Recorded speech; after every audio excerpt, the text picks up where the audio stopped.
पद्मनाभप्रियाय नमः पद्ममालाधराय नमः देव्ये नमः मद्भिन्ने नमः पुण्यगन्धाय नमः सुप्रसन्नाय नमः प्रसादावमुखे नमः प्रभाये नमः चंद्रवदनाय नमः चंद्राय नमः चंद्रसहोदर्ये नमः चतुर्भुजाय नमः चंद्ररूपाय नमः इंदिराय नमः इंदुशीतलाय नमः आह्लादजनन्ये नमः पुष्टे नमः शिवाय नमः शिवकर्ये नमः सत्ये नमः विमलाय नमः विश्वजनन्ये नमः तुष्टे नमः दारिद्र्यनाशिन्ये नमः प्रीतिपुष्करणे नमः शान्ताय नमः शुक्लमाल्याम्बरधराय नमः श्रेये नमः भास्कर्ये नमः बिल्वनिलयाय नमः वरारोहाय नमः यशस्विन्ये नमः सुन्दराय नमः उदारांगाय नमः अरण्ये नमः निर्मालिन्ये नमः धनधान्यकर्ये नमः सिद्धये नमः शरणसौम्याय नमः शुभप्रदाय नमः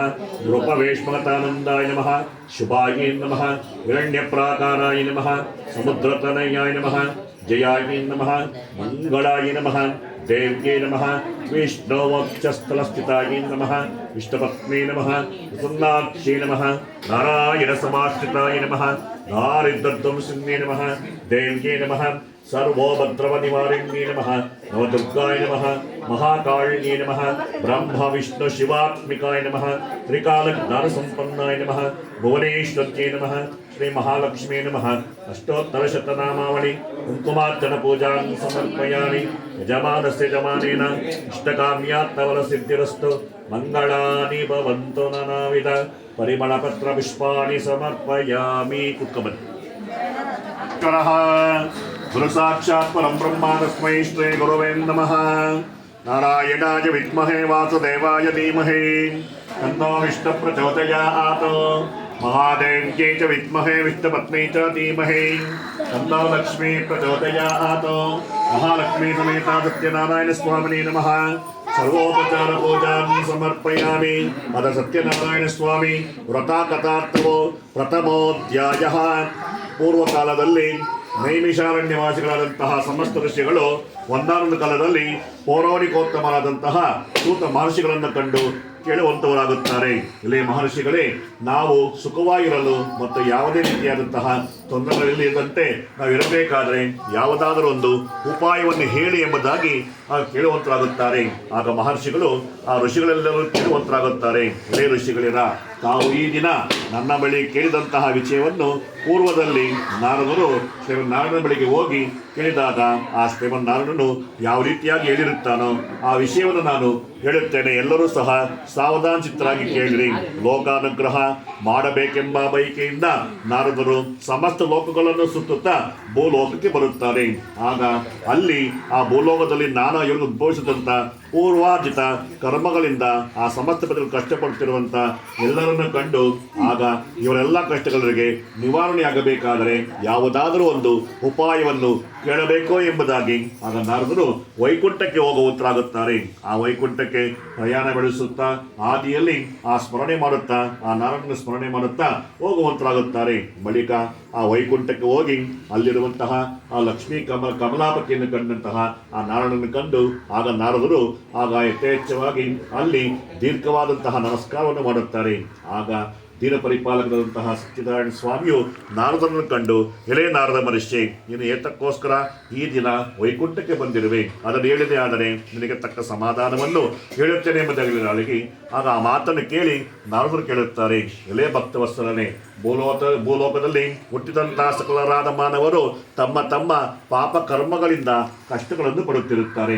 ಆದ್ದರಿಂದ ಅವರೆಲ್ಲ ಕಷ್ಟ ನಿವಾರಣೆಯಾಗಬೇಕಾದರೆ ಯಾವುದಾದರೂ ಒಂದು ಉಪಾಯವನ್ನು ಹೇಳಿ ಎಂಬುದಾಗಿ ಮಾತನ್ನು ಕೇಳಿದಂತಹ ನಾರಾಯಣನು ನಾರದರಿಗೆ ಹೇಳುತ್ತಾನೆ, ಎಲೆ ನಾರದನೇ, ಪ್ರಪಂಚಾನುಗ್ರಹ ಆಕಾಂಕ್ಷೆಯುಳ್ಳ ನೀನು ಚರ್ಚೆಗಳು ಮನುಷ್ಯನು ಅಜ್ಞಾನದಿಂದ ಬಿಡಲ್ಪಟ್ಟು ವಿಮುಕ್ತನಾಗುವನು. ಅಂತಹ ರಹಸ್ಯವನ್ನು ಹೇಳುತ್ತೇನೆ, ಕೇಳುವಂತವನಾಗು. ಯಾರು ಭೂಲೋಕದಲ್ಲಿ ಸ್ವಲ್ಪ ಲೋಪದಂತೆ ಸತ್ಯನಾರಾಯಣ ಸ್ವಾಮಿ ಪೂಜೆಯನ್ನು ಮಾಡುವಂತವರಾಗುತ್ತಾರೋ ಆ ಮನುಜರ ಎಲ್ಲ ಕಷ್ಟಗಳು ದೂರವಾಗಲು ಸಂಶಯವಿಲ್ಲ ಎಂಬುದು ಹೇಳಲಾಗಿ ಆಗ ಮಾತನ್ನು ಕೇಳಿ ನಾರದರು ಕೇಳುತ್ತಾರೆ, ಎಲೆ ಭಕ್ತವತ್ಸಲನೆ, ಈ ಸತ್ಯನಾರಾಯಣ ಸ್ವಾಮಿ ಪೂಜೆಯನ್ನು ಮಾಡುವಂಥ ಬಗೆ ಹೇಗೆ, ಏತಕ್ಕಾಗಿ ಮಾಡಬೇಕು, ಎಲ್ಲಿ ಮಾಡಬೇಕು ಎಲ್ಲವನ್ನು ಹೇಳಿ ಎಂಬುದು ಕೇಳಿದಾಗ ಆಗ ಭಗವಂತನು ಹೇಳ್ತಾನೆ, ಯಾರು ಈ ಸತ್ಯನಾರಾಯಣ ಸ್ವಾಮಿ ಪೂಜೆಯನ್ನು ಮಾಡುತ್ತ ಸಂಕಲ್ಪ ಮಾಡುತ್ತಾರೋ ಆ ಮನುಜರು ಬೆಳಿಗ್ಗೆ ಎದ್ದು ಮಂಗಳ ಸ್ಮರಣೆ ವರ್ತಿಸಿಕೊಂಡು ಆ ಸತ್ಯನಾರಾಯಣ ಸ್ವಾಮಿ ಪೂಜೆಗೆ ಬೇಕಾದಂತಹ ಅರಿಶಿನ, ಕುಂಕುಮ, ಹೂವು, ಹಾಲು, ಮೊಸರು, ಗೋಧಿ ಹಿಟ್ಟು ಇವೆಲ್ಲವನ್ನು ತೆಗೆದುಕೊಂಡು ಮನೆಗೆ ಬರಬೇಕು. ನಂತರದಲ್ಲಿ ಆ ಸತ್ಯನಾರಾಯಣ ಸ್ವಾಮಿಯ ಪೂಜೆಗೆ ಸಿದ್ಧಪಡಿಸಿಕೊಂಡು ಆ ಫೋಟೋಗೆ ಆ ಸತ್ಯನಾರಾಯಣ ಸ್ವಾಮಿಗೆ ಅಲಂಕಾರವನ್ನು ಮಾಡಬೇಕು. ನಂತರದಲ್ಲಿ ಕಲಶವಿಟ್ಟು ಆ ಕಲಶಕ್ಕೆ ಅಲಂಕಾರವನ್ನು ಮಾಡಿ ಮತ್ತು ಇಷ್ಟ ದೇವತ ಹಾಗೂ ಗಣಪತಿ ಪೂಜೆಯನ್ನು ಮಾಡಿ ನವಗ್ರಹ ಆರಾಧನೆ ಮಾಡಿ ಅನಂತರದಲ್ಲಿ ಆ ಸತ್ಯನಾರಾಯಣ ಸ್ವಾಮಿ ಪೂಜೆಯನ್ನು ಅಭಿಷೇಕ ಅರ್ಚನೆಗಳನ್ನು ಮಾಡಬೇಕು. ನಂತರದಲ್ಲಿ ಆ ಸತ್ಯನಾರಾಯಣ ಸ್ವಾಮಿಯ ಕಥೆಯನ್ನು ಕೇಳಬೇಕು. ನಂತರದಲ್ಲಿ ಇಷ್ಟಮಿತ್ರರಿಗೂ ಪ್ರಸಾದವನ್ನು ಕೊಟ್ಟು ತಾನೂ ತಹ ತೀರ್ಥ ಪ್ರಸಾದವನ್ನು ಸ್ವೀಕಾರ ಮಾಡಬೇಕು. ಈ ಪ್ರಕಾರವಾಗಿ ಬಂದಂಥ ಅತಿಥಿಗಳಿಗೆ ಸತ್ಕಾರವಾಗಿ ಊಟ ಉಪಚಾರಗಳನ್ನು ಮಾಡಬೇಕು. ಈ ಪ್ರಕಾರವಾಗಿ ಆ ಸತ್ಯನಾರಾಯಣ ಸ್ವಾಮಿ ಪೂಜೆಯನ್ನು ತಮ್ಮ ಮನೆಯಲ್ಲಾದರೂ ಮಾಡಬಹುದು, ಅಥವಾ ನದಿ ತೀರದಲ್ಲಿ ಮಾಡಬಹುದು, ಅಥವಾ ಅಶ್ವತ್ಥಪುರದಲ್ಲಿ ಮಾಡಬಹುದು, ಅಥವಾ ದೇವಾಲಯದಲ್ಲಿ ಆದರೂ ಮಾಡಬಹುದು. ಎಲ್ಲಿಯಾದರೂ ಸರಿ ಶುಭ ಸಮಾರಂಭಗಳಾದರೂ ಸಹ ಆ ಸತ್ಯನಾರಾಯಣ ಸ್ವಾಮಿ ಪೂಜೆಯನ್ನು ಮಾಡಬಹುದು. ಈ ಪ್ರಕಾರವಾಗಿ ಈ ಸತ್ಯನಾರಾಯಣ ಸ್ವಾಮಿ ಕಥೆಯನ್ನು 4 ವರ್ಷಗಳಾಗಿ ಮಾಡಬೇಕು. ಆದಿಯಲ್ಲಾಗಲಿ, ಮಧ್ಯದಲ್ಲಾಗಲಿ, ಕೊನೆಯಲ್ಲಾಗಲಿ ಆ ಸತ್ಯನಾರಾಯಣ ಸ್ವಾಮಿಯ ಉದ್ಯಾಪನೆಯನ್ನು ಮಾಡಬೇಕು.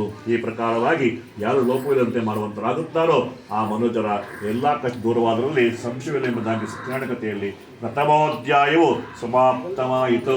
ಇಂದಿರಾ ರಮಣ ಗೋವಿಂದ. ಶ್ರೀ ಸತ್ಯನಾರಾಯಣ ಸ್ವಾಮಿ ದೇವತಾಬ್ಜೋ ನಮಃ. ಹೂವ 2 ಪೂಜೆ ಕಳಿಸಿದ ಮೇಲೆ ಹಾಕ್ಬಿಡಪ್ಪ.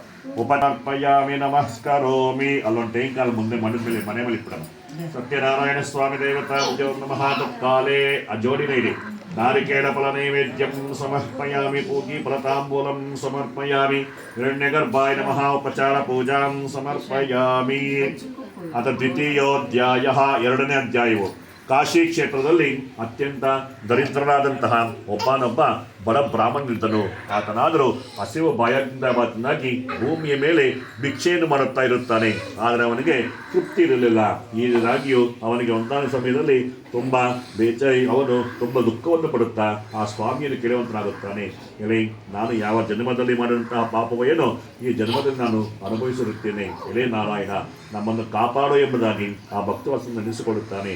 ಆ ದಿನ ಆ ಸತ್ಯನಾರಾಯಣ ಸ್ವಾಮಿ ಆದರೂ ಒಬ್ಬ ಮುದುಕರ ವೇಷಧಾರಿಯಾಗಿ ಬಂದು ಆ ಬಡ ಬ್ರಾಹ್ಮಣ ಬಳಿಗೆ ಬಂದು ನಿಲ್ಲುವವನಾಗುತ್ತಾನೆ. ಎಲೆ ಬ್ರಾಹ್ಮಣನೇ, ನೀನು ಏತಕ್ಕೋಸ್ಕರ ಈ ರೀತಿಯಾಗಿ ದುಃಖವನ್ನು ಪಡುತ್ತಿರುವೆ ಹೇಳು ಎಂಬುದಕ್ಕಾಗಿ ಆಗ ಎಲೆ ಭಕ್ತ, ಎಲೆ ಸ್ವಾಮಿಯೇ, ನಾನು ದರಿದ್ರ ಬ್ರಾಹ್ಮಣನು ಭಿಕ್ಷಾಟನೆಯನ್ನು ಮಾಡುತ್ತೇನೆ. ಆದ್ದರಿಂದ ನನ್ನೆಲ್ಲ ನಿವಾರಣೆಯಾಗಬೇಕಾದರೆ ಯಾವುದಾದರೂ ಒಂದು ಉಪಾಯವನ್ನು ತನಗೆ ತಿಳಿದಿದ್ದರೆ ಹೇಳಿ ಎಂಬುದಾಗಿ ಕೇಳುತ್ತಾನೆ. ಆಗ ಈ ಮಾತನ್ನು ಕೇಳಿ ಆ ಬಡ ಬ್ರಾಹ್ಮಣನಿಗೆ ಆ ಸತ್ಯನಾರಾಯಣ ಸ್ವಾಮಿಯಾದಂಥ ರೂಪಿಯಾದಂತಹ ಬ್ರಾಹ್ಮಣನು ಹೇಳುವಂತರಾಗುತ್ತಾನೆ, ನೀನು ಚಿಂತಿಸಬೇಡ, ನೀನು ಸತ್ಯನಾರಾಯಣ ಸ್ವಾಮಿ ಪೂಜೆಯನ್ನು ಮಾಡು, ಆಗ ನಿನ್ನೆಲ್ಲ ಕಷ್ಟ ದೂರವಾಗುತ್ತದೆ ಎಂಬುದಾಗಿ ಆಗ ಮಾತನ್ನು ಕೇಳಿ ಆಗ ಬ್ರಾಹ್ಮಣನು ಕೇಳುತ್ತಾನೆ, ಅದೇ ಸ್ವಾಮಿ, ತಾವು ಹೇಳಿದಂತೆ ನಾನು ಆ ಸ್ವಾಮಿಯ ಪೂಜೆಯನ್ನು ಮಾಡುತ್ತೇನೆ. ಯಾವ ರೀತಿಯಾಗಿ ಮಾಡಬೇಕು, ಅನಂತರದಲ್ಲಿ ಆ ಸ್ವಾಮಿಯ ಪೂಜೆಗೆ ಬೇಕಾದಂತಹ ಸಿದ್ಧತೆಗಳು ಏನು ಎಂಬುದನ್ನು ಕೇಳಿದಾಗಿ ಆಗ ಆ ಬ್ರಾಹ್ಮಣ ರೂಪಿಯಾದಂತಹ ಸ್ವಾಮಿಯು ಈ ಬ್ರಾಹ್ಮಣನಿಗೆ ಆ ಸತ್ಯನಾರಾಯಣ ಸ್ವಾಮಿಯ ಪೂಜಾ ವಿರವನ್ನು ಮತ್ತು ಆ ಎಲ್ಲವನ್ನು ಹೇಳುವಂತರಾಗಿ ಅಲ್ಲಿಂದ ಮಾಯವಾಗುತ್ತಾರೆ. ಈ ಪ್ರಕಾರವಾಗಿ ಆಗ ಆ ಬಡ ಬ್ರಾಹ್ಮಣನು, ನಾನು ಈ ದಿನ ಭಿಕ್ಷೆಗೆ ಹೋಗಬೇಕು, ಒಂದಂತಾಳದಿಂದ ಆ ಸತ್ಯನಾರಾಯಣ ಸ್ವಾಮಿ ಪೂಜೆಯನ್ನು ಮಾಡಬೇಕು ಎಂಬುದಾಗಿ ಆ ಸ್ವಾಮಿಯನ್ನು ಅರಿಸಿಕೊಂಡು ಅಲ್ಲಿಂದ ಆ ದಿನ ಅವನು ಭಿಕ್ಷೆಗೆ ಹೋಗುತ್ತಾನೆ. ಆ ದಿನದಲ್ಲಿ ವಿಶೇಷವಾದ ಹಣವನ್ನು ದವಸ ಧಾನ್ಯಗಳಲ್ಲೂ ಅವನಿಗೆ ಭಿಕ್ಷಾರ್ಥವಾಗಿ ಬರುವಂತಾಗುತ್ತದೆ. ಅಲ್ಲದೆ ಅವನು ವಿಶೇಷವಾಗಿ ಧನವನ್ನು ಸಹ ಹೊಂದುವಂತನಾಗುತ್ತಾನೆ. ಈ ಪ್ರಕಾರವಾಗಿ ತನ್ನ ಸಂಕಲ್ಪದಿಂದ ಈ ರೀತಿಯಾಯಿತು ಎಂಬುದಾಗಿ ಆ ಸ್ವಾಮಿ ನೆನೆಸಿಕೊಂಡು ತನ್ನ ಮನೆಗೆ ಬಂದು ಇಷ್ಟಮಿತ್ರನ್ನು ಕರೆಸಿ ವಿದ್ಯುಕ್ತವಾಗಿ ಅವನು ಆ ದಿನ ಸ್ವಲ್ಪ ಲೋಟದಂತೆ ಸತ್ಯನಾರಾಯಣ ಸ್ವಾಮಿ ಪೂಜೆಯನ್ನು ಮಾಡುವಂತವನಾಗುತ್ತಾನೆ. ಆ ಬ್ರಾಹ್ಮಣನ ಈ ಕಷ್ಟಗಳೆಲ್ಲ ದಿನೇ ದಿನೇ ದೂರವಾಗುತ್ತಾ ಬರುತ್ತದೆ. ಅಲ್ಲದೆ ಅವನು ಮಾಡುವಂಥ ವೃತ್ತಿಯಲ್ಲಿ ಯಥೇಚ್ಛವಾಗಿ ಅವನು ಉನ್ನತವಾಗಿ ಬೆಳೆಯುವಂತನಾಗುತ್ತಾನೆ. ವಿಶೇಷವಾದಂತಹ ಸಂಪತ್ತನ್ನು ಸಹ ಪಡೆಯುವಂತನಾಗುತ್ತಾನೆ. ಈ ಪ್ರಕಾರವಾಗಿ ಆ ಸತ್ಯನಾರಾಯಣ ಸ್ವಾಮಿ ಪೂಜೆಯನ್ನು ಅವನು ಮರೆಯದೆ ಪ್ರತಿ ತಿಂಗಳು ಪೌರ್ಣಮಿ, ಸಂಕ್ರಾಂತಿ ಈ ಪರ್ವಕಾಲಗಳಲ್ಲಿ ಮಾಡುತ್ತಾ ಬರುತ್ತಿರುತ್ತಾನೆ. ಅಲ್ಲದೆ ಒಂದಾನ ಸಮಯದಲ್ಲಿ ತನ್ನ ಸ್ವಗೃಹದಲ್ಲಿ ಒಂದು ಪೌರ್ಣಮಿ ದಿನ ಸತ್ಯನಾರಾಯಣ ಸ್ವಾಮಿ ಪೂಜೆಯನ್ನು ಮಾಡುತ್ತಿರುತ್ತಾನೆ. ಅಲ್ಲಿಗೆ ಒಬ್ಬ ಕಟ್ಟಿಗೆ ಮಾರುವವನು ತನ್ನ ತಲೆಯ ಮೇಲೆ ಆ ಕಟ್ಟಿಗೆ ಹೊರಗಿಟ್ಟುಕೊಂಡು ಅವನು ವ್ಯಾಪಾರಕ್ಕಾಗಿ ಬರುತ್ತಿರುತ್ತಾನೆ. ಆ ದಿನ ಅವನಿಗೆ ಬಹಳ ಆಯಾಸವಾಗಿ ಅವನಿಗೆ ಬಾಯಾರಿಕೆ ಆದ್ದರಿಂದ ಬ್ರಾಹ್ಮಣ ಮನೆಗೆ ಹೋಗುತ್ತಾನೆ. ಅಲ್ಲಿ ಆ ಬ್ರಾಹ್ಮಣ ಮನೆಯವರೆಗೆ ಆ ತಲೆ ಮೇಲಿರುವಂತಹ ಆ ತನ್ನ ಕತ್ತಿಗೆ ಹೊರೆಯನ್ನು ಇಳಿಸಿ ಅಲ್ಲಿಂದ ಒಳಗೆ ಹೋಗುತ್ತಾನೆ. ಅನಂತರದಲ್ಲಿ ಅವರು ಮಾಡುತ್ತಿರುವಂತಹ ಆ ಸ್ವಾಮಿಯ ಪೂಜೆಯನ್ನು ಕಂಡು ಅಲ್ಲೇ ಕುಳಿತುಕೊಳ್ಳುತ್ತಾನೆ. ಅನಂತರದಲ್ಲಿ ಆ ಸ್ವಾಮಿ ಪೂಜೆ ಅಲ್ಲಿ ಇದ್ದು ಅನಂತರದಲ್ಲಿ ಪೂಜೆ ಆದ ನಂತರ ತೀರ್ಥ ಪ್ರಸಾದ ಸ್ವೀಕರಿಸಿ ಆಗ ಆ ಬ್ರಾಹ್ಮಣನ ಕೇಳುವಂತರಾಗುತ್ತಾನೆ, ಇಲೇ ಸ್ವಾಮಿ, ತಾವು ಭಕ್ತಿಯಿಂದ ಮತ್ತು ಮನಃಶುದ್ಧಿಯಿಂದ ಮಾಡಿದಂತಹ ಈ ವ್ರತವು ಯಾವುದು? ಇದನ್ನು ಮಾಡಿದರೆ ಎಂಥ ಫಲವನ್ನು ಹೊಂದಬಹುದು ಹೇಳಿ ಎಂಬುದಾಗಿ ಕೇಳುತ್ತಾನೆ. ಆಗ ಆ ಬ್ರಾಹ್ಮಣ ಹೇಳುತ್ತಾನೆ, ಇದು ಸತ್ಯನಾರಾಯಣ ಸ್ವಾಮಿ ವ್ರತವು ಇಷ್ಟವಿಲ್ಲ ಕೊಡುವಂತಹದ್ದು. ನಾನು ಸಹ ಒಂದಾನ ಸಮಯದಲ್ಲಿ ಭಿಕ್ಷೆಯನ್ನು ಬಿಡುತ್ತಾ ಜೀವನವನ್ನು ನಡೆಸುತ್ತಿದ್ದೆ. ಆದರೆ ಆ ಸ್ವಾಮಿಯ ಪೂಜೆಯನ್ನು ಮಾಡುತ್ತರಿಂದ ಈ ದಿನ ನಾನು ಸಂಪತ್ಭರಿತನಾಗಿ ಇದ್ದೇನೆ. ಆದ್ದರಿಂದ ನೀನು ಸಹ ಆ ಸತ್ಯನಾರಾಯಣ ಸ್ವಾಮಿ ಪೂಜೆಯನ್ನು ಮಾಡು, ನಿನಗಿರುವಂಥ ಕಷ್ಟ ದೂರವಾಗುತ್ತೆ ಎಂಬುದಾಗಿ. ಆಗ ಆ ಮಾತನ್ನು ಕೇಳಿ ಆ ಕಟ್ಟಿಗೆ ಮಾರುವವನು ಅತ್ಯಂತ ಸಂತೋಷಪಟ್ಟು ತೀರ್ಥ ಪ್ರಸಾದ ಸ್ವೀಕರಿಸಿ ಆ ಸ್ವಾಮಿಗೆ ನಮಸ್ಕಾರವನ್ನು ಮಾಡಿ ತನ್ನ ತಲೆಯ ಮೇಲೆ ಆ ಕಟ್ಟಿಗೆ ಹೊರೆಯಲ್ಲಿಟ್ಟುಕೊಂಡು ಅವನು ಹೊಂದಿರುವ ವ್ಯಾಪಾರಕ್ಕಾಗಿ ಹೋಗುತ್ತಾನೆ. ಆ ದಿನ ಅವನು ಶ್ರೀಮಂತರ ಮನೆಗೆ ಹೋಗಿ ಅಲ್ಲಿ ಆ ಕಟ್ಟಿಗೆಯನ್ನು ಮಾರುವಂತನಾಗುತ್ತಾನೆ. ಆ ದಿವಸ ಆ ದಿನಕ್ಕೆ ಅವನಿಗೆ ದ್ವಿಗುಣ ಲಾಭಕ್ಕೆ ಆ ಕಟ್ಟಿಗೆ ಮಾರುವಂತಾಗುತ್ತೆ. ಬಂದಂಥ ಲಾಭಾಂಶದಿಂದ ಅವನು ಬಹಳ ಸಂತೋಷಪಟ್ಟು ತನ್ನ ಮನೆಗೆ ಬರುವಂತನಾಗುತ್ತಾನೆ.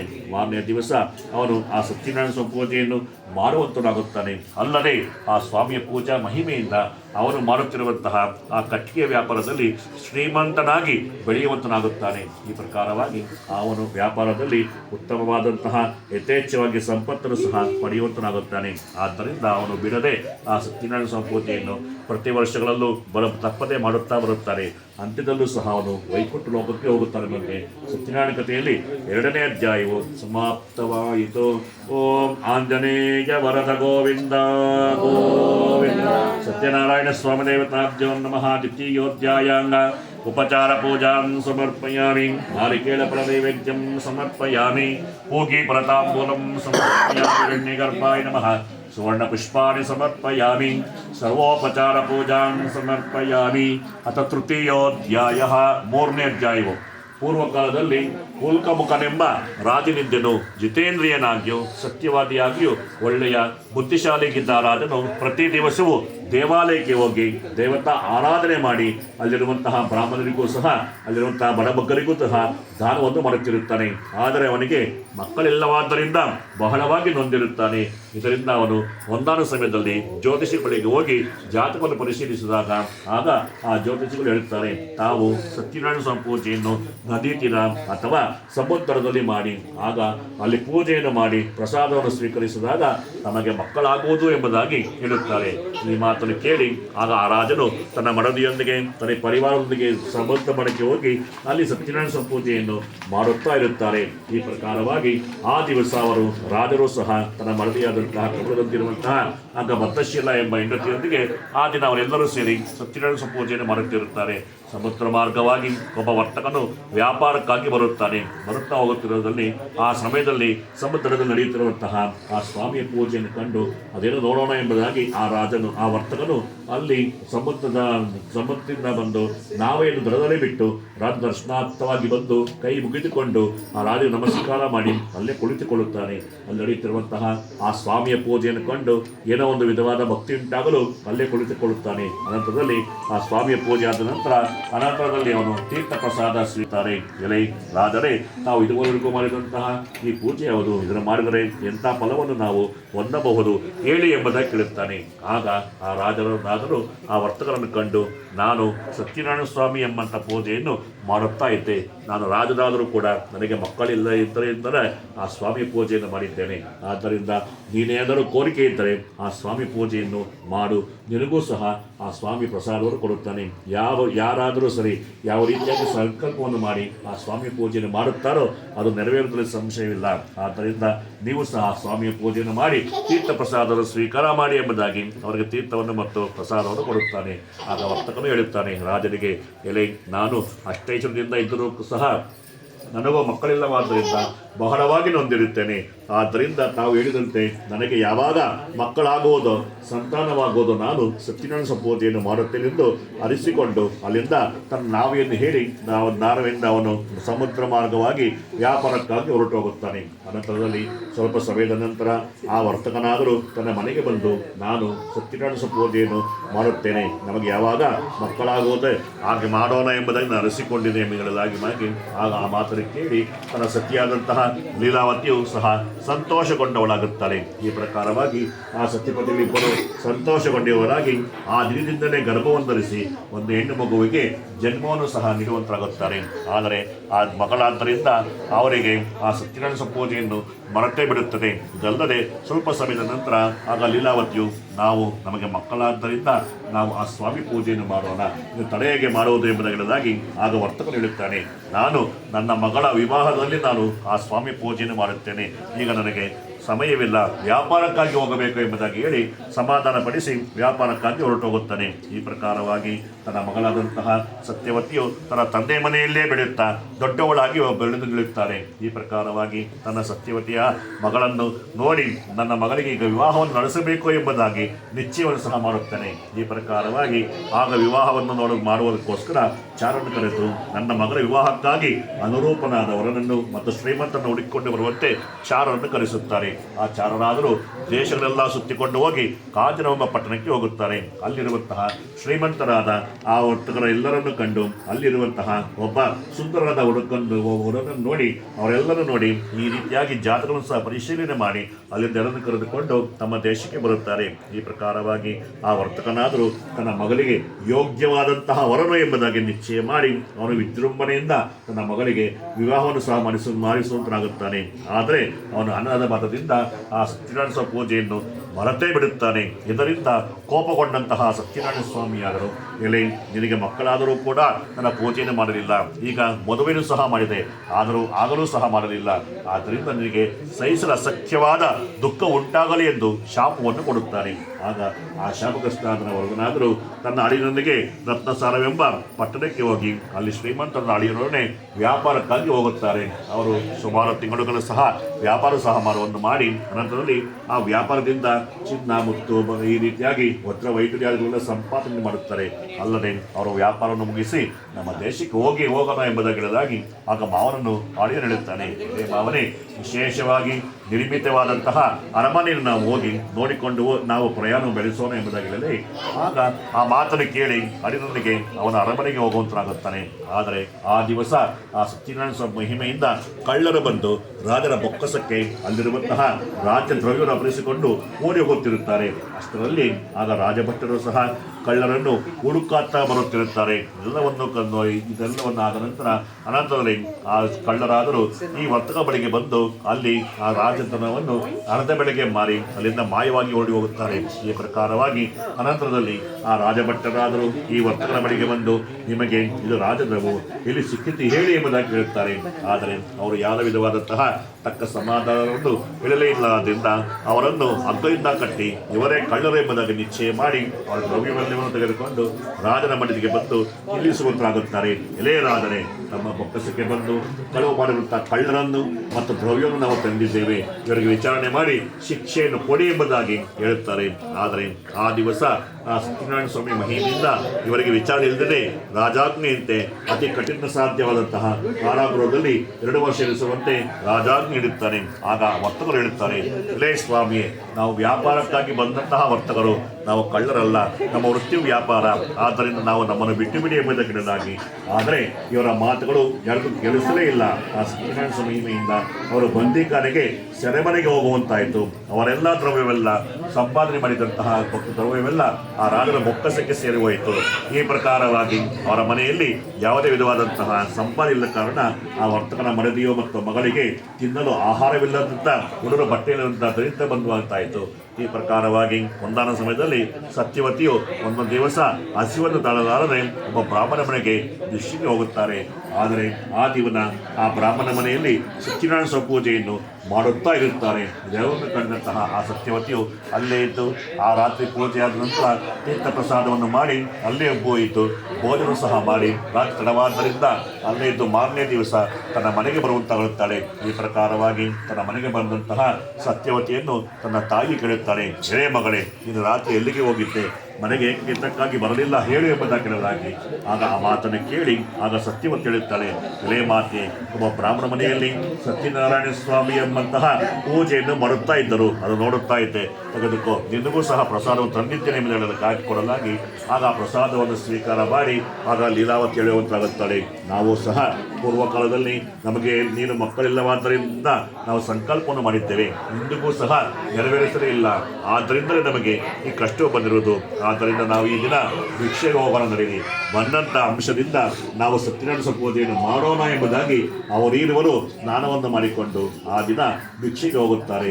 ಬಂದಂಥ ಲಾಭಾಂಶದಿಂದ ಆ ಸತ್ಯನಾರಾಯಣ ಪೂಜೆಯನ್ನು ಮಾಡಿ ಅನಂತರಲ್ಲಿ ಆಗ ಈ ರೀತಿಯಾಗಿ ಆ ಕಲಾವತಿಯು ಕೇಳಿಗೆ ಸ್ವಾಮಿಗೆ ಅನಿಸಿಕೊಳ್ಳುತ್ತಾಳೆ, ಸ್ವಾಮಿ, ನಾವು ಈ ದಿನ ಪೂಜೆಯನ್ನು ಮಾಡಿದ್ದೇವೆ. ಆದ್ದರಿಂದ ನನ್ನ ಪತ್ನಿಯು ಮತ್ತು ಅಳಿಯನು ಶೀಘ್ರವಾಗಿ ಬರುವಂತೆ ಅನುಗ್ರಹಿಸು. ನನ್ನ ಪತ್ಯ ಮತ್ತು ಅಳಿಯನ ಅಪರಾಧ ನಮ್ಮೆಲ್ಲ ಅಪರಾಧ ಕ್ಷಮಿಸು ಎಂಬುದಾಗಿ ಅನಿಸಿಕೊಳ್ಳುತ್ತಾರೆ. ಆಗ ಆ ಸತ್ಯನಾರಾಯಣ ಪೂಜೆಯನ್ನು ಮಾಡಿದ್ದರಿಂದ ಸಂತುಷ್ಟರಾದಂತಹ ಸತ್ಯನಾರಾಯಣ ಸ್ವಾಮಿಯಾದರು. ಅವರಿಗೆ ಅನಂತರದಲ್ಲಿ ಆ ರಾಜನಿಗೆ ಈ ರೀತಿಯಾಗಿ ರತ್ನಪುರವೆಂಬ ರಾಜನಿಗೆ ಗ್ರಾಮದಲ್ಲಿ ಕರೆಸಿಕೊಂಡು, ನೀನು ಬಂದಲಿಟ್ಟಿರುವಂತಹ ವರ್ತಕರು ಅವರ ಕಳ್ಳರಲ್ಲ, ನನ್ನ ಶಾಪದಿಂದ ಹೀಗಾಗಿರುತ್ತದೆ. ಆದ್ದರಿಂದ ಅವರನ್ನು ಶೀಘ್ರವಾಗಿ ಬಿಡುಗಡೆಗೊಳಿಸು, ಇಲ್ಲದಿದ್ದರೆ ರಾಜ್ಯದ ಪುಟ್ಟು ಸಮೇತನನ್ನು ನಾಶ ಮಾಡುತ್ತೇನೆ ಎಂದು ಹೇಳಿದ್ದಾರೆ. ಆಗ ಆ ಚಂದ್ರಕೇತು ಎಂಬ ರಾಜನಿಗಾದರೂ ಬಂದಂತಹ ಸ್ವಪ್ನದಿಂದ ಅವನಿಗೆ ಬಹು ಭಯವಂತಾಗುತ್ತದೆ. ಅಲ್ಲದೆ ಮಾರನೇ ದಿವಸ ಅವನು ಸಿಂಹಾಸನವನ್ನಾಗಿ ಈ ರೀತಿಯಾಗಿ ಆ ಸೇನಾಪತಿಯನ್ನು ಕಂಡು ಈ ರೀತಿಯಾಗಿ ನಾವು ಪೂರ್ವದಲ್ಲಿ ಅಪರಿಸಿದ್ದಂತಹ ಮತ್ತು ನಾವು ಬಂಧನಿಟ್ಟಿರುವಂತಹ ವರ್ತಕರನ್ನು ಈ ರೀತಿ ಇವಾಗ ಹೇಗಿದ್ದಾರೆ ಎಂಬುದಾಗಿ ಅವರನ್ನು ಈ ರೀತಿಯಾಗಿ ನಿಜವಾದ ಕಣ್ಣು ಸಿಕ್ಕಿದ್ದಾರೆ ಪ್ರಭು ಎಂಬುದಾಗಿ ಹೇಳಲಾಗಿ ಆಗ ಮಾತನ್ನು ಕೇಳಿ ಆಗ ಅವರನ್ನು ಶೀಘ್ರವಾಗಿ ಬಿಡುಗಡೆಗೊಳಿಸಿ ಎಂಬುದಾಗಿ ರಾಜಾಜ್ಞೆ ನೀಡುತ್ತಾನೆ. ಈ ಪ್ರಕಾರವಾಗಿ ರಾಜಾಜ್ಞೆಯಂತೆ ಸೇವಕರು ಈ ಬಂದಿಖಾನೆಗೆ ಬಂದು ಅಲ್ಲಿರುವಂತಹ ಆ ವರ್ತಕರನ್ನು ಬಿಡುಗಡೆಗೊಳಿಸಿ ರಾಜನ ಮುಂದೆ ತಂದು ನಿಲ್ಲಿಸುತ್ತಾರೆ. ಈ ಪ್ರಕಾರವಾಗಿ ಆಗ ಆ ವರ್ತಕರನ್ನು ಕಂಡು ರಾಜನು, ನೀವು ಇದು ಬಳೆಪೇಳ್ಬೇಕಾಗಿ ಹೇಳಿ, ಇವನು ನಿಮ್ಮ ಕಷ್ಟಗಳ ದೂರವಾಯಿತು ಎಂಬುದು ಹೇಳಿ ನೀವು ಮೊದಲಿಗೆ ಆ ಸತ್ಯನಾರಾಯಣ ಪೂಜೆಯನ್ನು ಮಾಡಿ ಎಂಬುದಾಗಿ ಹೇಳಿ ಅವರನ್ನು ವಸ್ತ್ರಗಳಿಂದ ಅಲಂಕರಿಸಿ ಪೂರ್ವ ಪರಿಸಿದ್ದ ಒಂದು ದ್ರವ್ಯಕ್ಕೆ 2 ವರ್ಷ ದ್ರವ್ಯವನ್ನು ಕೊಟ್ಟು ನಿಮ್ಮ ಸ್ಥಳಕ್ಕೆ ಹೋಗಿ ಬನ್ನಿ ಎಂಬುದಾಗಿ ಹೇಳುತ್ತಾರೆ. ಈ ಮಾತನ್ನು ಕೇಳಿ ಆಗ ವರ್ತಕರಿರುವರು ರಾಜಗೆ ನಮಸ್ಕಾರ ಮಾಡಿ ಅಲ್ಲಿಂದ ಪ್ರಯಾಣ ಮುಂದುವರಿಸುತ್ತಾರೆ. ಸತ್ಯನಾರಾಯಣ ಕಥೆಯಲ್ಲಿ 3ನೇ ಅಧ್ಯಾಯವು ಸಮಾಪ್ತವಾಯಿತು. ಓಂ ಇಂದಿರಾರಮಣ ಗೋವಿಂದ. ಸತ್ಯನಾರಾಯಣ ಸ್ವಾಮಿ ದೇವತಾಭ್ಯೋ ನಮಃ. ತೃತೀಯೋಧ್ಯಾಯೋಪಚಾರ ಪೂಜಾಂ ಸಮರ್ಪಯಾಮಿ. ನಾರಿಕೇಳ ಫಲ ನೈವೇದ್ಯಂ ಸಮರ್ಪಯಾಮಿ. ಪೂಗೀಪನ ತಾಂಬೂಲಂ ಸಮರ್ಪಯಾಮಿ. ಅಥ ಚತುರ್ಥೋಧ್ಯಾಯ 4ನೇ ಅಧ್ಯಾಯವು ಅನಂತರದಲ್ಲಿ ಅವರಿರುವರು ಪುನಃ ತಮ್ಮ ಪ್ರಯಾಣವನ್ನು ಬೆಳೆಸುತ್ತಾರೆ. ಅಷ್ಟರಲ್ಲಿ ಆ ಸತ್ಯನಾರಾಯಣ ಸ್ವಾಮಿಯಾದರು ಪುನಃ ಒಬ್ಬ ಸನ್ಯಾಸಿ ವೇಷಧಾರಿಯಾಗಿ ಬಂದು ಇವರ ಬಂದು ನಿಲ್ಲುತ್ತಾನೆ. ಇಲ್ಲಿ ತಾವು ವರ್ತಕರೇ, ತಾವು ಎಲ್ಲಿಗೆ ಹೊರಟಿರುವಿರಿ ಹೇಳಿ ಎಂಬುದಾಗಿ ಹೇಳಲಾಗಿ ಆಗ ಆ ಸನ್ಯಾಸಿಯನ್ನು ಕಂಡಂತಹ ವರ್ತಕರೇನುವರು ಇವನ್ಯಾರೋ ಕಳ್ಳದಿರಬಹುದು ಎಂಬುದಾಗಿ ಯೋಚನೆ ಮಾಡಿ ನಮ್ಮ ಅಡಿಗೆನಲ್ಲಿ ಇಲ್ಲಿ ನೀನು ಅಂದುಕೊಂಡಂತೆ ಅಷ್ಟೇಶೂ ಇಲ್ಲ, ಆಯುರ್ವೇದಕ್ಕೆ ಸಂಬಂಧಪಟ್ಟಂತಹ ಎಲ್ಲೇ ಬಲ್ಲಿ ಗಿಡ ಇರುವುದು ಎಂದಿರಲಾಗಿ ಆಗ ಆ ಮಾತನ್ನು ಕೇಳಿ ಆಗ ಆ ವರ್ತಕರಿರುವರು ಅಲ್ಲಿಂದ ಹೊರಟು ಹೋಗುತ್ತಾರೆ. ತಾವು ಇದು ಹೇಳಿದಂತೆ ಎಲ್ಲವೂ ಯಥಾರ್ಥವಾಗಲಿ ಎಂದು ಹೇಳಿ ಆ ಸನ್ಯಾಸಿ ಅವರಿಗೆ ಶಾಪವನ್ನು ಕೊಟ್ಟು ಮುಂದೆ ಹೊರಟು ಹೋಗುತ್ತಾರೆ. ಈ ಪ್ರಕಾರವಾಗಿ ಆ ವರ್ತಕರೇನುವರು ಅನಂತರದಲ್ಲಿ ಈ ಹಡಗನ್ನು ಹತ್ತಿಕೊಂಡಿದ್ದಾಗ ಅದರಲ್ಲಿರುವಂತಹ ತಮ್ಮ ಐಶ್ವರ್ಯವೆಲ್ಲ ನಾಶವಾಗಿ ಎಲ್ಲೇ ನಿಂತುಕೊಂಡು ಹಾಗೆಯೇ ಮೂರ್ಛವಾಗಿ ಭೂಮಿಯ ಮೇಲೆ ಬೀಳುತ್ತಾರೆ. ಪುನಃ ಎಚ್ಚೆತ್ತವರಾಗಿ ಈ ರೀತಿಯಾಗಿ ತಮ್ಮ ಅಡಗಿನಲ್ಲಿರುವಂತಹ ದ್ರವ್ಯವೆಲ್ಲ ಮಾಯವಾಗಿ ಕಂಡು ಮಾವನ ಪಶ್ಚಾತ್ತಾಪ ಮಾಡುತ್ತಿರುತ್ತಾನೆ. ಆದ್ದರಿಂದ ಎಲ್ಲವನ್ನು ಕಂಡಂತಹ ಅಳಿಯನು, ಎಲೆ ಮಾವನೇ, ಏಕೆ ಹೆಸರ ಪಟ್ಟಿಗೆ ಸನ್ಯಾಸಿಯಿಂದ ನಮಗೆ ಶಾಪ ಕೊಡಲ್ಪಟ್ಟಿತು, ಆದದ್ದರೆಂದರೆ ನಮ್ಮ ಪದಾರ್ಥವನ್ನು ಹೀಗೆ ಆಯಿತು. ಆದ್ದರಿಂದ ನಾವು ಆ ವರ್ತಕರ ಬಳಿಗೆ ಹೋಗುವ ಸನ್ಯಾಸಿಯನ್ನು ಕಂಡು ನಾವು ನಮ್ಮ ಶರಣಾಗರಾಗೋಣ ಎಂದು ಹೇಳುವುದಾಗಿ ಆ ಮಾತನ್ನು ಕೇಳಿ ಆ ಸನ್ಯಾಸಿ ಬಳಿಗೆ ಹೋಗಿ ಅವರಿರುವರು ಶರಣಾಗಿ ನಮಸ್ಕಾರವನ್ನು ಮಾಡುತ್ತಾರೆ. ಎಲೆ ಸ್ವಾಮಿಯೇ, ತಾವೆಲ್ಲ ತಿಳಿಯದೆ ಪೂರ್ವದಲ್ಲಿ ನಾವು ಅಸತ್ಯವನ್ನು ಹೇಳಿದ್ದೇನೆ, ನಮ್ಮನ್ನು ಕಾಪಾಡಿ ಎಂಬುದಾಗಿ ಕೇಳುವಂತರಾಗುತ್ತಾರೆ. ಆಗ ಈ ಮಾತನ್ನು ಕೇಳಿದಂತಹ ಸನ್ಯಾಸಿಯು ನಿಜರೂಪ ದೇವಿ, ಎಲೆ ದುರ್ಬುದ್ಧಿಯೇ, ಇದ ಮಾತನ್ನು ಕೇಳು, ದುಃಖಿಸಬೇಡ, ನನ್ನ ಪೂಜೆ ಮಾಡುತ್ತೇನೆ ಎಂದು ಎಂದಿಗೂ ಸಹ ಮಾಡಲಿಲ್ಲ. ಆದ್ದರಿಂದಲೇ ಬಾರಿಗೂ ನೀನು ದುಃಖವನ್ನು ಹೊಂದುತ್ತಿರುವೆ. ಆದ್ದರಿಂದ ಯಾರಾದರೂ ಆಗಲಿ ಸತ್ಯನಾರಾಯಣ ಸಂಪೂಜೆಯನ್ನು ಮಾಡಲಿಕ್ಕೆ ಸಂಕಲ್ಪವನ್ನು ಮಾಡಿದರೆ ಅವರು ಮಾಡಲೇಬೇಕು, ಇಲ್ಲದಿದ್ದರೆ ಆ ಸ್ವಾಮಿಗೆ ಶಾಪಕ್ಕೆ ಗುರಿಯಾಗುತ್ತಾರೆ ಎಂಬುದಾಗಿ ಹೇಳಲಾಗಿ ಆಗ ಮಾತನ್ನು ಕೇಳಿ ಆ ವರ್ತಕನು ಹೇಳುತ್ತಾನೆ, ಲೇ ಸ್ವಾಮಿ, ನಾನು ನನ್ನ ದೇಶಕ್ಕೆ ಹೋಗುತ್ತೇನೆ, ಅಲ್ಲಿ ನನ್ನ ಮಡದಿಯೊಂದಿಗೆ ನನ್ನ ಕುಟುಂಬದೊಂದಿಗೆ ನಿನ್ನ ಪೂಜೆಯನ್ನು ಮಾಡುತ್ತೇನೆ ಎಂಬುದಾಗಿ ಆಗ ಆ ಸತ್ಯನಾರಾಯಣ ಸ್ವಾಮಿಯು ಅವರಿಗೆ ಪೂರ್ವನವನ್ನು ತಿಳಿಸಿ ಅಲ್ಲಿಂದ ಮಾಯ ಹೋಗುತ್ತಾನೆ. ಈ ಪ್ರಕಾರವಾಗಿ ಆ ವರ್ತಕರಿರುವರು ಹಡಗನ ನೋಡಿದಾಗ ಅದರಲ್ಲಿರುವಂತಹ ಈ ರೀತಿಯಾಗಿ ತಮ್ಮ ಅಷ್ಟೈಶ್ವರನ್ನು ಕಂಡು ಆ ಸತ್ಯನಾರಾಯಣ ಸ್ವಾಮಿಯ ಕೃಪೆಯಿಂದ ನಮ್ಮೆಲ್ಲ ಕಷ್ಟಗಳು ದೂರವಾಯಿತು ಎಂಬುದಾಗಿ ತಮ್ಮ ರತ್ನಪುರಕ್ಕೆ ಇವರು ಪ್ರಯಾಣವನ್ನು ಬೆಳೆಸುತ್ತಾರೆ. ಈ ಪ್ರಕಾರವಾಗಿ ಅವರು ಅಲ್ಲಿಂದ ಪ್ರಯಾಣ ಮಾಡುತ್ತಾ ತಮ್ಮ ದೇಶಕ್ಕೆ ಬರುವಂತರಾಗುತ್ತಾರೆ. ಈ ಪ್ರಕಾರವಾಗಿ ತಮ್ಮ ದೇಶಕ್ಕೆ ಬಂದು ಅಲ್ಲಿ ತಾವು ಬಂದ ಸಮಾಧಾನತೆಗೋಸ್ಕರ ಒಬ್ಬ ಸೇವಕನನ್ನು ತಮ್ಮ ಮನೆಗೆ ಕಳಿಸುತ್ತಾನೆ. ನೀನು ಶೀಘ್ರವಾಗಿ ಹೋಗಿ ನನ್ನ ಮಡದಿಯನ್ನು ಮತ್ತು ನನ್ನ ಮಗಳನ್ನು ಕರೆದುಕೊಂಡು ಬರುವಂತೆ ಅನುಕರಿಸುತ್ತಾನೆ. ಈ ಪ್ರಕಾರವಾಗಿ ಆ ಚಾಕಾಂಚನ ಈ ರೀತಿಯಾಗಿ ಆ ಸೇವಕನಾದರೂ ಆ ವರ್ತಕನ ಮನೆಗೆ ಹೋಗಿ, ಎಲೆ ಮಾತೆ, ತಮ್ಮ ಪತಿಯು ಅಳಿಯಲು ಈ ರೀತಿಯಾಗಿ ಈ ದೇಶದ ಸಮುದ್ರಕ್ಕೆ ಬಂದಿದ್ದಾರೆ, ಆದ್ದರಿಂದ ತಾವು ಶೀಘ್ರವಾಗಿ ಬರಬೇಕು ಎಂಬುದಾಗಿ ಹೇಳುತ್ತಾನೆ. ಈ ಮಾತನ್ನು ಕೇಳಿದಂತಹ ಆ ಪತಿವ್ರತೆಯಾದಂತಹ ಲೀಲಾವತಿಯು ಮತ್ತು ಮಗಳಾದಂತಹ ಸತ್ಯವತಿಯು ತನ್ನ ಮಗಳನ್ನು ಮತ್ತು ತನ್ನ ತಂದೆಯನ್ನು ಹಾಗೂ ತನ್ನ ಪತಿಯ ಅವಸರದಲ್ಲಿ ಅವರು ಸತ್ಯನಾರಾಯಣ ಸಂಪೂಜೆಯನ್ನು ಮಾಡುತ್ತಾ ಆ ಪ್ರಸಾದವನ್ನು ತಿರಸ್ಕಾರ ಮಾಡಿ ಮರೆತು ಹೊರಟು ಹೋಗುತ್ತಾರೆ. ಇದರಿಂದ ಕೋಪಗೊಂಡಂತಹ ಸತ್ಯನಾರಾಯಣ ಸ್ವಾಮಿ ಅದು ಆಳಿಯನೆಂದು ಹಾಗೆಯೇ ಜಲದಲ್ಲಿ ಅಡಗಿನೊಂದಿಗೆ ಮುಳುಗಿಸುತ್ತಾನೆ. ಈ ಪ್ರಕಾರವಾಗಿ ತನ್ನ ಕಣ್ಣೆದುರಿಗೆ ಅಡಗಿನೊಂದಿಗೆ ಸಮೃದ್ಧನಾದಂತಹ ತನ್ನ ಪತಿಯನ್ನು ಕಂಡು ಹಾಗೆಯೇ ಸತ್ಯವತಿಯು ಮೂರ್ಛೆ ಹೋಗಿ ಭೂಮಿ ಮೇಲೆ ಬೀಳುತ್ತಾಳೆ. ಪುನಃ ಎಚ್ಚೆತ್ತವಳಾಗಿ ತನ್ನ ಪತಿ ನಷ್ಟವಾದ್ದರಿಂದ ತನ್ನ ಪತಿಯ ಪಾದಕ್ಕೆ ತೆಗೆದುಕೊಂಡು ಅದರ ಕೂಡ ಸಹಗಮನ ಮಾಡಬೇಕೆಂಬುದಾಗಿ ನಿಶ್ಚಯ ಮಾಡುತ್ತಾರೆ. ಈ ಪ್ರಕಾರವಾಗಿ ಎಲ್ಲರೂ ಸಹ ದುಃಖವನ್ನು ಪಡುತ್ತಿರುತ್ತಾರೆ. ಅಳಿಯನಿತ್ತ ಇಲ್ಲಿವರೆಗೂ ಇದ್ದ ಅಳಿಯನು ಈಗ ತಕ್ಷಣದಲ್ಲಿ ಹೇಗೆ ಮಾಯವಾದನು, ಇದೆಲ್ಲ ಅನಾಹುತವು ಆ ಸತ್ಯನಾರಾಯಣ ಸ್ವಾಮಿ ಮಹಿಮೆಯಿಂದ ಉಂಟಾಗಿರಬಹುದು ಎಂಬುದಾಗಿ ಎಲ್ಲರೂ ಸಹ ಆ ಸ್ವಾಮಿಯನ್ನು ಈ ರೀತಿಯಾಗಿ ನಮಸ್ಕಾರ ಮಾಡುತ್ತಿರಲಾಗಿ ಆಗ ಆ ವರ್ತಕನಾದರೂ ಆ ಸತ್ಯನಾರಾಯಣನಿಗೆ ಪುನಃ ವಿಶೇಷವಾಗಿ ಪ್ರಾರ್ಥನೆಯನ್ನು ಮಾಡಿ, ಎಲೆ ಸ್ವಾಮಿ, ನನ್ನ ಅಳಿಯನ್ನು ಶೀಘ್ರವಾಗಿ ಬರೆಯುತ್ತೆ ಬರು, ನಮ್ಮ ಕಷ್ಟವನ್ನು ದೂರ ಮಾಡು ಎಂಬುದಾಗಿ ಈ ರೀತಿಯಾಗಿ ಅವನು ಸಾಷ್ಟಾಂಗವಾಗಿ ನಮಸ್ಕಾರವನ್ನು ಮಾಡುತ್ತಾನೆ. ಆಗ ಆ ದಿನ ಪರಿಪಾಲಕನ ಸತ್ಯನಾರಾಯಣ ಸ್ವಾಮಿ ಮಹಿಮೆಯಿಂದ ಆಕಾಶವಾಣಿಯ ಮುಖಾಂತರ ಈ ಒಂದು ವಾಕ್ಯವು ಬೋಧಿಸುತ್ತದೆ, ಎಲೆ ವೈಶ್ಯನೇ, ನಿನ್ನ ಮಗಳು ನನ್ನ ಪೂಜೆಯನ್ನು ಮಾಡಿ ಈ ದಿನ ತೀರ್ಥ ಮತ್ತು ಪ್ರಸಾದವನ್ನು ಸ್ವೀಕಾರ ಮಾಡಲಿಲ್ಲ, ಆದ್ದರಿಂದಲೇ ಈ ರೀತಿಯಾಗಿರೋದು. ಆದ್ದರಿಂದ ಯಾರಾದರೂ ಸರಿ ಎಲ್ಲಿಯಾದರೂ ಸತ್ಯನಾರಾಯಣ ಪೂಜೆ ಆಗುತ್ತಿದ್ದರೆ ಅಲ್ಲಿ ಹೋಗಿ ಆ ಸ್ವಾಮಿಯ ಪೂಜೆ ಆಗುವಲ್ಲೇ ಇದ್ದು ಕಥೆಯನ್ನು ಕೇಳಿ ತೀರ್ಥ ಪ್ರಸಾದ ಸ್ವೀಕಾರ ಮಾಡಿ ಬರಲೇಬೇಕು, ಇಲ್ಲವಾದರೆ ನನ್ನ ಶಾಪಕ್ಕೆ ಗುರಿಯಾಗುತ್ತಾರೆ ಎಂಬಂಥ ಮಾತನ್ನು ಕೇಳಿ ಪುನಃ ಈ ಮಾತನ್ನು ಕೇಳಿದಂತಹ ಆ ಯುವತಿಯು ಅತಿ ತ್ವರೆಯಿಂದ ತನ್ನ ಮನೆಗೆ ಹೋಗುತ್ತಾಳೆ ಮತ್ತು ಅಲ್ಲಿರುವಂತಹ ಸತ್ಯನಾರಾಯಣ ಸ್ವಾಮಿ ಹೊಂದಿರುವಂತಹ ಆ ಸ್ವಾಮಿ ಪ್ರಸಾದವನ್ನು ಈ ರೀತಿಯಾಗಿ ತೆಗೆದುಕೊಂಡು ಅಲ್ಲಿ ನಮಸ್ಕಾರವನ್ನು ಮಾಡಿ ತನ್ನ ಈ ರೀತಿಯಾಗಿ ಸಮುದ್ರಕ್ಕೆ ಬರುವಾಗ ಅಲ್ಲಿರುವಂತಹ ತನ್ನ ಪತಿಯೂ ಸಹ ಅಡಗಿನಲ್ಲಿ ಅವನ ಪ್ರತ್ಯಕ್ಷನಾಗುವಂತಾಗುತ್ತಾನೆ. ಈ ಪ್ರಕಾರವಾಗಿ ತನ್ನ ಕಾಣಿಸಿದಂತಹ ತನ್ನ ಪತಿಯನ್ನು ಕಂಡು ಈ ರೀತಿಯಾಗಿ ಬಹಳ ಸಂತೋಷಪಟ್ಟು ತನ್ನ ತಂದೆಗೆ ಹೇಳುತ್ತಾಳೆ, ಎಳೆ ತಂದೆಗೆ, ನಾವು ಈಗ ಮನೆಗೆ ಹೊರಗ ನಡೆಯಿರಿ, ವಿಳಂಬ ಏತಕ್ಕೆ ಮಾಡುತ್ತಾರೆ ಎಂಬುದರ ಮಾತನ್ನು ಕೇಳಿ ಆಗ ವೈಶ್ಯನಿಗೆ ಬಹಳ ಸಂತೋಷ ಉಂಟಾಗುತ್ತೆ. ಅಲ್ಲದೆ ಎಲ್ಲರೂ ಸೇರಿ ಆ ಸತ್ಯನಾರಾಯಣ ಪೂಜೆಯನ್ನು ಮಾಡಬೇಕೆಂದು ಇಚ್ಛೆ ಮಾಡಿ ತಮ್ಮ ಮನೆಗೆ ಹೋಗುತ್ತಾರೆ. ಆ ದಿನ ವಿಶೇಷವಾದಂತಹ ಆ ಸತ್ಯನಾರಾಯಣ ಪೂಜೆಯನ್ನು ಮಾಡಿ ಅವರೆಲ್ಲರೂ ತೀರ್ಥ ಪ್ರಸಾದವನ್ನು ಸ್ವೀಕರಿಸುತ್ತಾರೆ. ಈ ಪ್ರಕಾರವಾಗಿ ಆ ವರ್ತಕನಾದರೂ ಪ್ರತಿ ಪೌರ್ಣಮಿ, ಸಂಕ್ರಾಂತಿ ಈ ಪರ್ವಕಾಲಗಳಲ್ಲಿ ಆ ಸತ್ಯನಾರಾಯಣ ಪೂಜೆಯನ್ನು ಮಾಡುತ್ತಾ ಇರುತ್ತಾನೆ. ಈ ಭೋಗಲಿರುವ ಸುಖವಾಗಿದ್ದು ಅಂತರದಲ್ಲಿ ಸಾಕ್ಷಾತ್ ವೈಕುಂಠಕ್ಕೆ ಹೋಗುತ್ತಾನೆ ಎಂಬ ಸತ್ರಾಣಿಕತೆಯಲ್ಲಿ 4ನೇ ಅಧ್ಯಾಯವು ಸಮಾಪ್ತವಾಯಿತು. ಆಂಜನೇಯ ವರದ ಗೋವಿಂದ ಶ್ರೀ ಸತ್ಯನಾರಾಯಣ ಸ್ವಾಮಿ ದೇವತಾಭ್ಯೋ ನಮಃ. ಚತುರ್ಥೋಧ್ಯಾಯಾಂಗ ಉಪಚಾರ ಪೂಜಾಂ ಸಮರ್ಪಯಾಮಿ ನಮಸ್ಕರೋಮಿ. ಅಥ ಪಂಚಮೋಧ್ಯಾಯ 5ನೇ ಅಧ್ಯಾಯವು ಪೂರ್ವಕಾಲದಲ್ಲಿ ಅಂಗದ ಜಮರಾಜರು ಪ್ರಜಾಪಾಲನೆ ಮಾಡುವುದರಲ್ಲಿ ಅತ್ತರವನಾಗಿದ್ದನು. ಆ ರಾಜನಾದರೂ ಪ್ರಜೆಗಳ ಕೋರಿಕೆಯಂತೆ ಅವನ ಅಲ್ಲಿ ಅರಣ್ಯಕ್ಕೆ ಹೋಗಿ ಅಲ್ಲಿ ಸಿಂಹ ವ್ಯಾಘ್ರಾದಿ ಅನೇಕ ಪ್ರಕಾರವಾದಂತಹ ಮೃಗವನ್ನು ಸಂಹಾರ ಮಾಡುವಂತರಾಗುತ್ತಾನೆ. ಈ ಪ್ರಕಾರವಾಗಿ ಆ ದಿವಸ ಅವನು ಅರಣ್ಯಕ್ಕೆ ಹೋಗಿ ಅಲ್ಲಿ ಮೃಗವನ್ನು ಸಂಹಾರ ಮಾಡುವಂತನಾಗಿ ಅನಂತರಲ್ಲಿ ಪುನಃ ತನ್ನ ರಾಜ್ಯಕ್ಕೆ ಹಿಂತಿರುಗುತ್ತಿರುತ್ತಾನೆ. ಅಷ್ಟರಲ್ಲಿ ಅವನು ಆಯಾಸಗೊಂಡವನಾಗಿ ಒಂದು ಆಲದ ಮರಕ್ಕೆ ಬಂದು ಕುಳಿತುಕೊಳ್ಳುತ್ತಾನೆ ವಿಶ್ರಾಂತಿಗಾಗಿ. ಆದರೆ ಆ ದಿನ ವಿಶೇಷವಾದಂತಹ ಪೌರ್ಣಮಿಯಾದ್ದರಿಂದ ಗೋಪಾಲಕರು ಸೇರಿ ಸತ್ಯನಾರಾಯಣ ಪೂಜೆಯನ್ನು ಮಾಡುತ್ತಾ ಇರುತ್ತಾರೆ. ಅವರೆಲ್ಲರೂ ನೋಡಿದಂತಹ ರಾಜನಾದರೂ ಗರ್ವದೆಸೆಯಿಂದ ಆ ಸತ್ಯನಾರಾಯಣ ಸ್ವಾಮಿಗೆ ನಮಸ್ಕಾರ ಮಾಡಿರುವುದಾಗಿಲ್ಲ. ಅಲ್ಲದೆ ಆ ಗೋಪಾಲಕರೆಲ್ಲರೂ ಸೇರಿ ಸತ್ಯನಾರಾಯಣ ಸ್ವಾಮಿ ಪೂಜೆಯ ನಂತರ ತೀರ್ಥ ಪ್ರಸಾದವನ್ನು ತೆಗೆದುಕೊಂಡು ಆ ರಾಜನಿಗೆ ಕೊಡುತ್ತಾರೆ.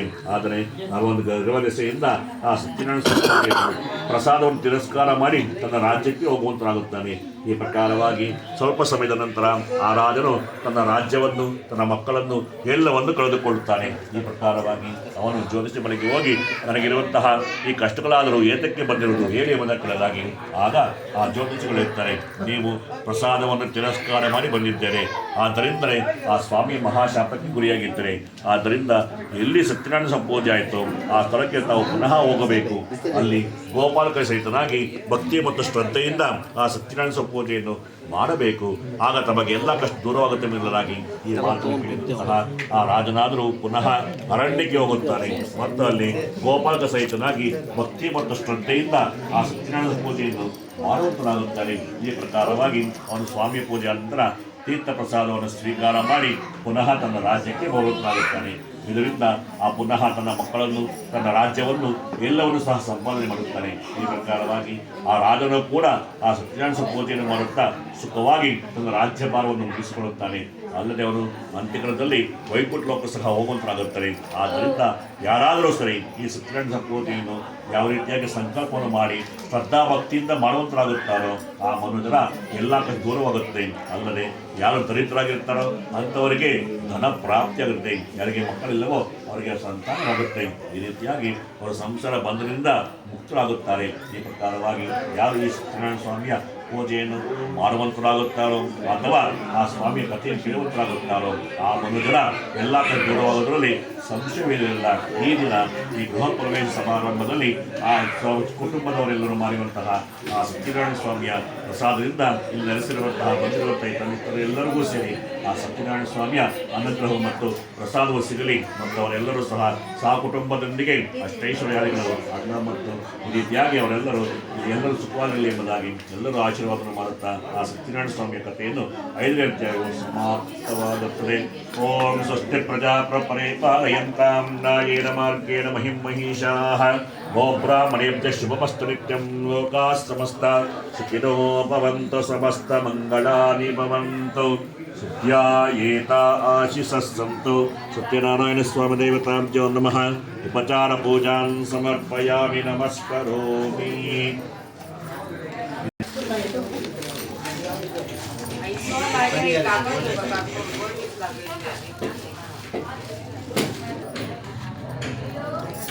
ಅక్కడ ಎದ್ಕೊಂಡು ಪೂಜೆ ಮಾಡಿ ಇಲ್ಲಿಯೇ ದೇವ್ರ ಮನೆಗೆ. ಓಂ ದಶಾಂಗಂಗೋಪಲಂ ಲೋಪಂ ದುಗಂಧಂ ಮನೋಹರಂ ಕಪಿಲಾಕುತ ಸಂಯುಕ್ತಂ ಸೋಪೋಜಂ ಪ್ರತಿದೃಶ್ಯತಾಂ ದೌರ್ವತಿ ದೌರ್ವದೌರ್ವಂತಂ ದೌರ್ವತಂಯೋಸ್ಮಾನ್ ದೌರ್ವತಿತಂ ದೌರ್ವಯಂ ಭಜಂ ದೌರ್ವಾಮಸ್ಮಂ ದೇವಾನಾಮತೆ ದಿವ್ಯಮಹಾಧೂಪಮಾಗ್ರಾಪಯಾಮಿ. ಧೂಪಾಂತರಂ ಮಧ್ಯಾಚಮನಂ ಸಮರ್ಪಯಾಮಿ. ಆಚಮನ್ಯಾನಂತರಂ ಪರಿಮಳಪತ್ರಪುಷ್ಪಾಣಿ ಸಮರ್ಪಯಾಮಿ. ನೈವೇದ್ಯಂ ಕುರ್ಯಾತ್. ಇನ್ನೆರಡು ಹೂವು ತಗೋಪ್ಪ,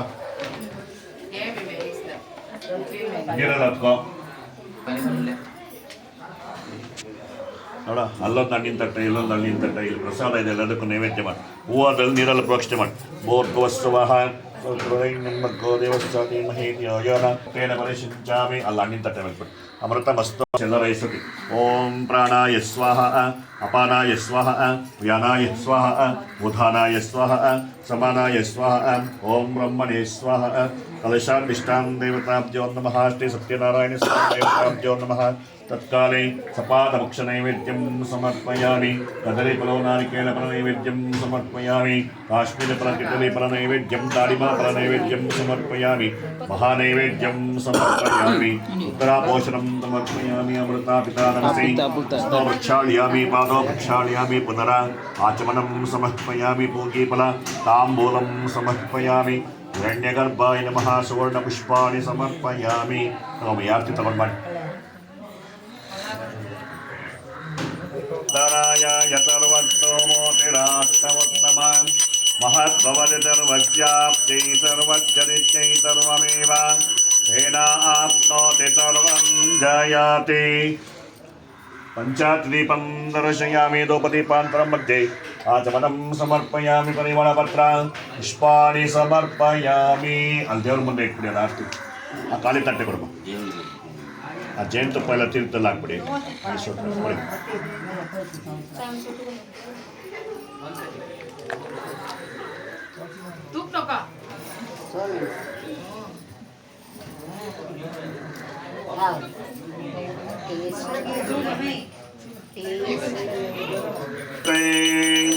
हिमानुजनताकं सङ्गृह्णानीति द्वादशारत्नेन शता भवति द्वादशपादात् संवत्सराः संवत्सरमेवावरुन्धे चित्रानक्षत्रं भवति चित्रवृत्तिः तत्पूर्वमङ्गलनीराजनं दर्शयामि नीराजनानन्तरं मध्याचमनीयं समर्पयामि सुनीर्बिट्पडि आचमन्यानन्तरं बिट् परिमलपत्र पुष्पाणि समर्पयामि ಅದರಲ್ಲಿರುವ ದೇವರ ಮೇಲೆ ಹಾಕಮ್ಮ ರಕ್ಷಾಂಧಾರಯಾಮಿ ರಕ್ಷಾಂಧಾರಯಾಮಿ ಫಸ್ಟ್ ದೇವರಿಗೆ ಆರತಿ ತೋರಿಸ್ಬಿಡಿ ಇಂದಿರಾರಮಣ ಗೋವಿಂದ ಆಂಜನೇಯ ವರದ ಗೋವಿಂದ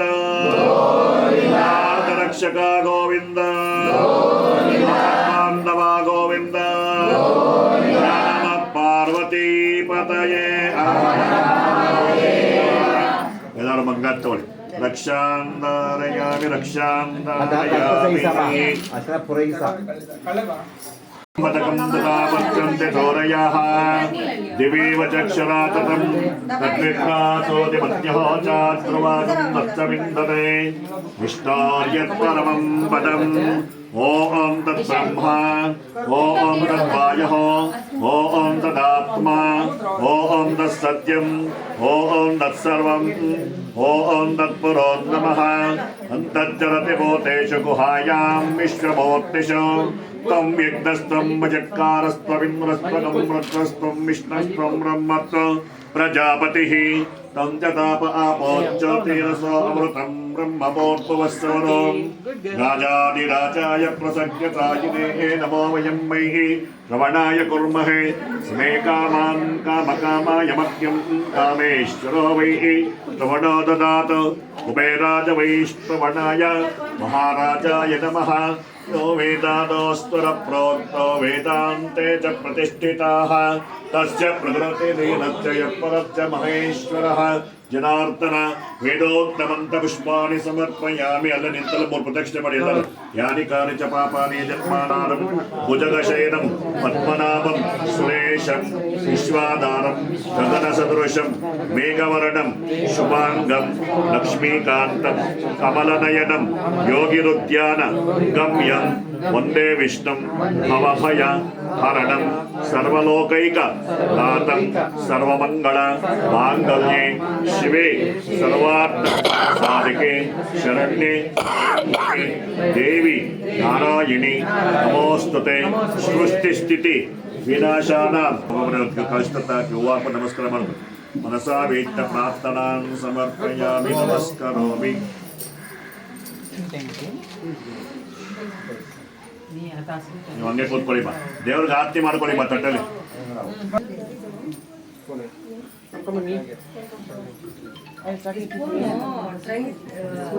ಆರತಿ ಮಾಡ್ಬೇಕಮ್ಮ 5 ಜನ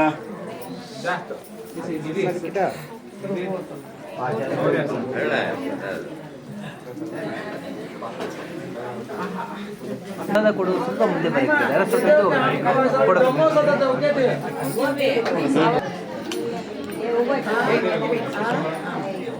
ಹಾಂ ತೀರ್ಥ ಪ್ರಸಾದ ತಗೊಂಡವರು ಕೈ ಒಂದು ಅಡಿಕೆ ಕರ್ಪೂರ.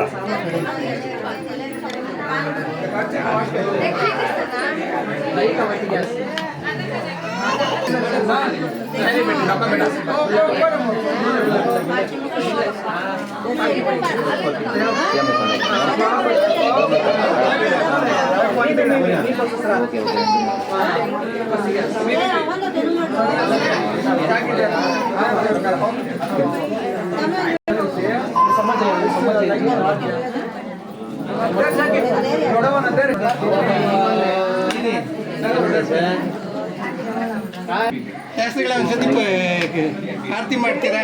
ಹಾಂ ಸರ್ ಬನ್ನಿ ಸರ್. ಇರ್ತಲ್ಲ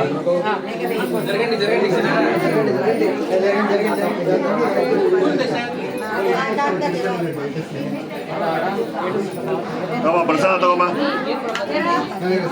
ವಾಮನಾಯ ನಮಃ ಶ್ರೀಧರಾಯ ನಮಃ ಋಷಿಕೇಶಾಯ ನಮಃ ಪದ್ಮನಾಭಾಯ